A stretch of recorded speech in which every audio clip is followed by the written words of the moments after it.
Bu Dwi, Dwi. Ya, Makasih, Ibu. silakan Bu Dwi.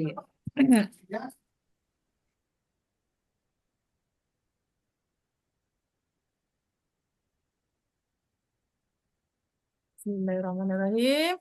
Assalamualaikum warahmatullahi wabarakatuh, anak-anak. Waalaikumsalam Waalaikumsalam warahmatullahi warahmatullahi wabarakatuh, wabarakatuh, Ibu. Ibu. Apa kabar anak-anakku semua? Baik, Bu. Alhamdulillah baik, Sehat. Bu. Alhamdulillah, sehat semua ya. Ya, Bu. Baik, sebelum kita melanjutkan pembelajaran, kita berdoa dulu ya, anak-anak. Silakan Ketua Kelas untuk memimpin doanya. Kawan-kawan berdoa mulai. Bismillahirrahmanirrahim. Bismillahirrahmanirrahim. Selesai. Baik, sebelum Ibu teruskan, Ibu mau cek absen kehadiran dulu. Apakah hari ini hadir semua anak-anak? Masuk, Bu. Hadir, Bu. Hadir, Hadir Bu. semua ya. Nih, Iya, Bu. Baiklah. Sebelumnya, sebagai bukti kecintaan kita terhadap tanah air, sebelum kita mulai pembelajaran, mari kita bersama-sama menyanyikan lagu kebangsaan Indonesia Raya terlebih dahulu.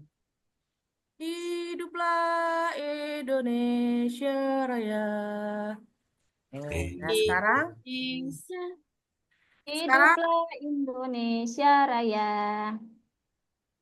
hiduplah Indonesia Raya. Ya. Nah, baik ya anak-anak, sekarang kita kalau sudah siap semua, keadaan anak-anak sudah sehat semua, mari kita lanjutkan pembelajaran hari ini, yaitu materi Al-Quran dan hadis.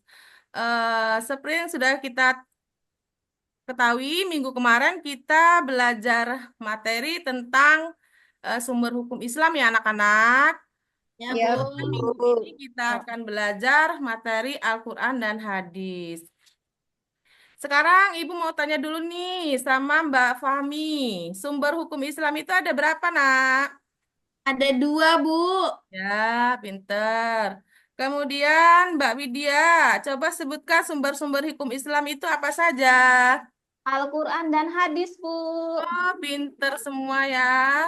Baiklah, sekarang Ibu akan memaparkan tujuan pembelajaran dulu ya. Tujuan pembelajaran hari ini adalah memahami pengertian Al-Quran dan hadis, menjelaskan fungsi Al-Quran dan hadis sebagai pedoman hidup, mengamalkan nilai-nilai Al-Quran dan hadis dalam kehidupan sehari-hari. Itu ya, nak ya.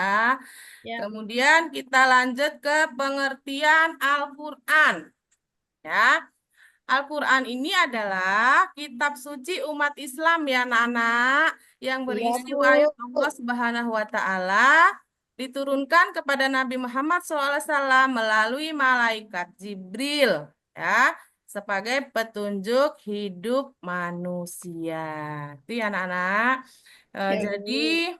Al-Quran dan hadis itu adalah sebuah sesuatu yang bukan asing lagi bagi kita umat Muslim ya, bagi kita keseharian kita. Gitu. Jadi Al-Quran dan hadis itu ibarat dalam perjalanan itu kita itu diberi petunjuk, diberi arah, gitu ya, atau sebagai peta untuk kita dalam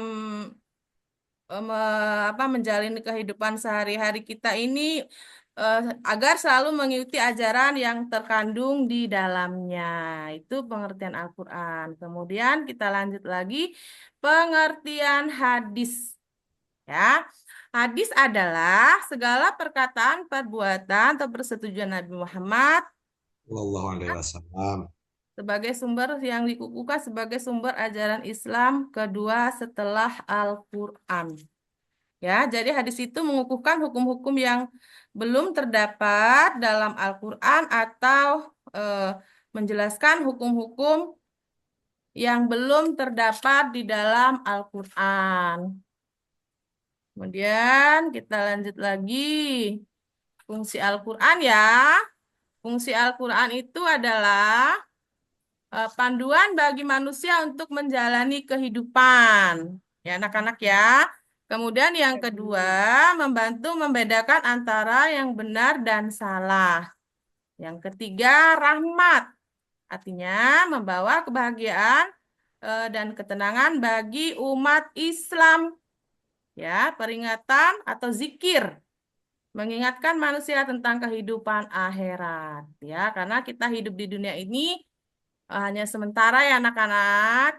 Jadi kita perlu mempersiapkan untuk bekal di akhirat kelak. Tuh, ada fungsi hadis ya, menjelaskan ayat-ayat yang sulit dipahami.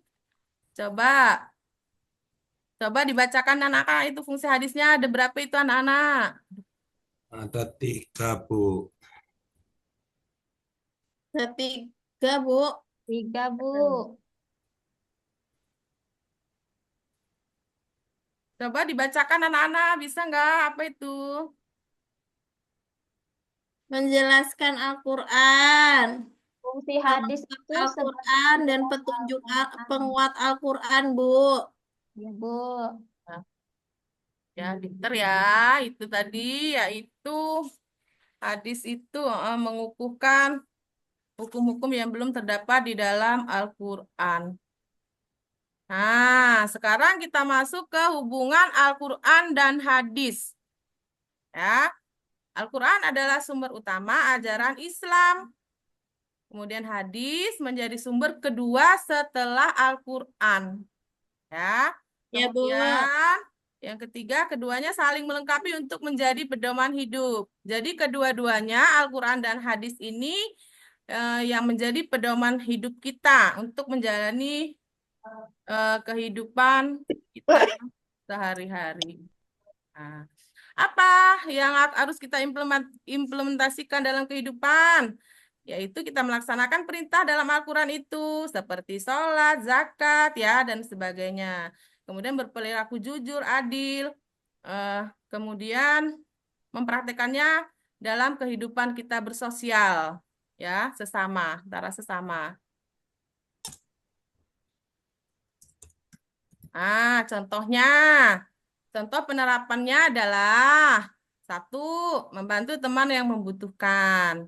Kemudian, membaca doa sebelum dan sesudah belajar, menjaga kebersihan diri dan lingkungan, berbicara dengan sopan kepada orang tua dan guru. Itu salah satu contoh penerapan nilainya, anak-anak. Semuanya penerapan nilai yang baik-baik.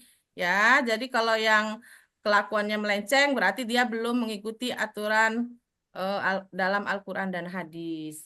Nah, ini sekian materi udah Ibu sampaikan. Ada yang mau ditanyakan anak-anak? Kalau Nggak ada, tidak Bu. ada, Ibu akan bagikan kelompok ya. Silahkan kalian berdiskusi. Sudah dibagi tadi kelompoknya enak-enak ya. Silahkan Ya. berdiskusi kalian eh, tentang materi yang sudah Ibu sampaikan tadi. Nanti setelah Ibu kasih waktu 5 menit ya anak-anak, nanti setelah selesai, eh, silahkan masing-masing salah satu wakil dari kelompok untuk mempresentasikan hasil diskusi kalian. Ya, silahkan kerjakan. Ya, Bu. Baik, waktunya sudah selesai anak-anak. Udah, Bu. Silahkan kalian kelompok satu ya mempresentasikan hasil diskusi kalian ke depan kelas. Silakan kelompok satu, Pak Yahya, Mas Yahya. Baik, Bu. Di sini saya akan memaparkan hasil diskusi kami dengan kelompok kami. Sekian eh, presentasi dari kelompok 1. Oke, bagus. Beri aplaus untuk kelompok satu anak-anak. Ya, sekarang kelompok dua silakan, Mbak Fami, untuk mempresentasikan di depan kelas hasil diskusinya bersama kelompoknya. Baik, Bu. Saya akan mempresentasikan hasil diskusi kami. Baik, itu saja. Wassalamualaikum warahmatullahi wabarakatuh. Ya, kasih aplaus lagi buat kelompok dua. Bagus sekali ya. Kalian sudah mempresentasikan hasil diskusi terkait dengan materi yang sudah Ibu sampaikan tadi. Nah, sekarang sudah di penghujung waktu ya. Kira-kira eh, untuk minggu depan kita akan belajar masalah sholat berjamaah. Ya, jadi sebelum Ibu akhiri perjumpaan kita, ya, Ibu akan menyimpulkan kesimpulan Al-Quran dan hadis adalah pedoman ya hidup yang sempurna bagi umat Islam ya memahami dan mengamalkan keduanya dapat membantu manusia menjadi hidup dengan baik ya. Jadi pesan Ibu, rajin-rajinlah belajar di rumah. eh dan jangan lupa selalu membaca Al-Quran, karena Al-Quran itu luar biasa sekali pahalanya bagi yang membacanya dan bernilai ibadah. Paham anak-anak? Paham, Bu. Paham, Bu. Nah, ya, sebelum Ibu akhiri pertemuan minggu kali ini kita tutup dulu dengan lafaz hamdalah. Alhamdulillah. Alhamdulillahirobbil alamin. Ya, Ibu akhiri. Wassalamualaikum warahmatullahi wabarakatuh. Waalaikumsalam Waalaikumsalam warahmatullahi wabarakatuh.